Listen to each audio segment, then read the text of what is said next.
New York is under siege by a demonic invasion, and the only one who can stop it is Spider-Man. What'll happen next? Well, let's hop into the pages of Amazing Spider-Man issue number 15 to tie into the Dark Web event and find out what happens next together, shall we? Alrighty then, so picking up from where the Dark Web Alpha left off, demons have now come to New York City and are possessing everyday objects. A young couple's baby almost gets swallowed up by one of these demons, only to be saved at the last second by Venom the Lethal Protector. But wait, you're probably thinking to yourself, isn't Eddie being mind-controlled to go fight Spider-Man right now? Why is he stopping to save people? Well, you see, he only started to be brainwashed recently. Before that, he was willing to work with Chasm and the Goblin Queen willingly if it meant being able to get back with his son Dylan Brock, but then, yeah, I have no idea what's going on. And I don't think the book really cares much either, because as you'll notice, the art on Venom has changed. He's not spitting green like he was at the end of the Dark Web #1 issue, nor is he as veiny, and also you can see the white on the costume where before you couldn't for some reason. I assume they were maybe trying to make him look like the Tom Hardy movie version of Venom for some ungodly reason, but now I don't know. Now from there we actually pick back on up with Spider-Man himself. He's rushing to Norman Osborn's last known location after getting one of his distress messages. In Peter's internal monologue, he also mentions that all this demon stuff is very reminiscent to the events of Inferno. Yes, that's right, Peter is well aware of the events of Inferno and how the X-Men stopped it originally, which is why he was totally okay leaving the X-Men to fend for themselves at the end of the previous issue. Oh, well geez, you know, if one of our main characters isn't worried about what's going on in the world, I guess I shouldn't be worried as the reader either, huh? Now, when Spidey finally makes it to Norman's office, he sees Ben standing over him. Peter recognizes his clone's voice right away and says that he knew deep in his heart of hearts that he was alive. Okay, so if you knew that Ben was alive, why didn't you bother looking for him, Peter? It's not like he was hard to find or anything. He was robbing Beyond offices. Also, speaking of which, why didn't you follow up with Beyond, Peter? You knew that they were an evil corporation hurting people close to you. Yet it seems like you just kind of let them off the hook. Yeah, I know there's 6 missing months that aren't accounted for in this series, but still, the more you talk about it, the more glaring an omission it becomes. Ben launches into a big old villainous speech about how this is all Peter's fault, how he tried to erase him and destroy him, and he took his memories, only for Peter to go, "No, I didn't, that wasn't me." And really, in any sensible world, this is where the story should stop right here and have Peter go, "Oh, you want memories back? Well, it's a good thing that I know a lot of psychics and super scientists and magicians who should be able to do just that." But no, if we did any of that, the story would be over and we still got like 12 more issues of this to deal with. Also, despite Ben saying that he vowed to destroy Peter and get his memories back by force, Ben just kind of leaves Peter behind so he can fight Venom instead. Venom who vows to kill him and eat his brain, which would probably end up destroying the memories Ben is after. Oh my god, everything is wrong with this book and we're only like 10 pages in. Understandably, Peter wonders what's eating Eddie. Last time they met, they were on really good, friendly terms. I mean, we know why Ben has regressed as a character, but why has Venom regressed? Well, I guess you're gonna have to read the Venom tie-in to find out. Oh joy, because if this story has done nothing else, it reminds me that old slobbering brain-eating Venom kinda sucked, especially compared to the newer, better, deeper, more interesting version of Eddie we have. Now, where exactly did Ben go off and why was it so important? Well, it seems that he has an evil spell book now that he's reading from. Miss Marvel Kamala Khan steps in to try and stop him because, well, she was working undercover at Norman's company too. And for all of her trouble, she ends up falling through a portal. Want to know what happened to Miss Marvel? Be sure to pick up her tie-in as well.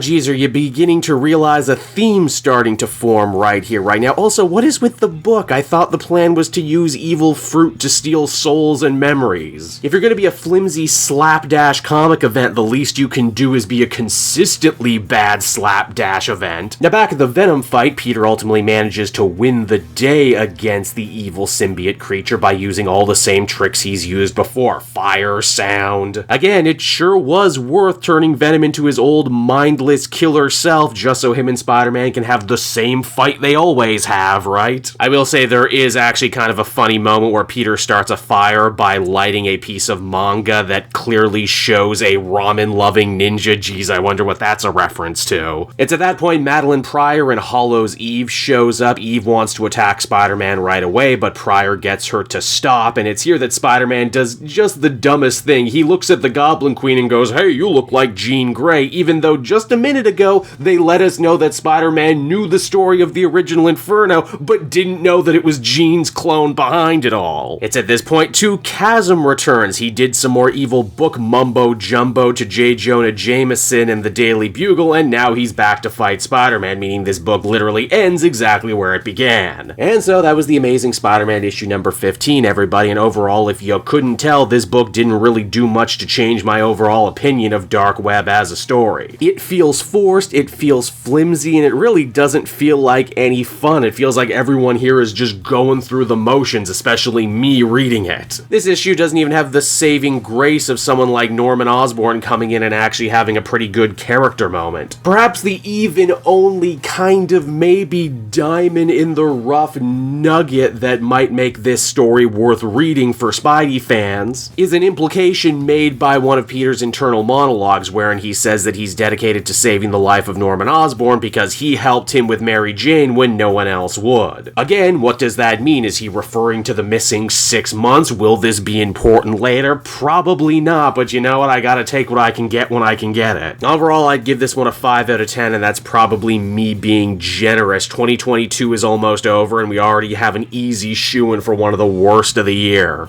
Hey there everyone, Cape Joel again, and I want to thank you so much for watching to the end of the video. As always, if you liked what you see, be sure to like, subscribe, comment. It really helps drive engagement and helps me out too. Also, if you are a patron, which you can become for as little as $1 a month, you will get exclusive content that no one else can ever see, and you'll get to see the Comic Multiverse podcast before anyone else too. You can check out all this and more down in the description. And until next time everyone, this has been Cape Joel, and I'll see you all next time. Cheers.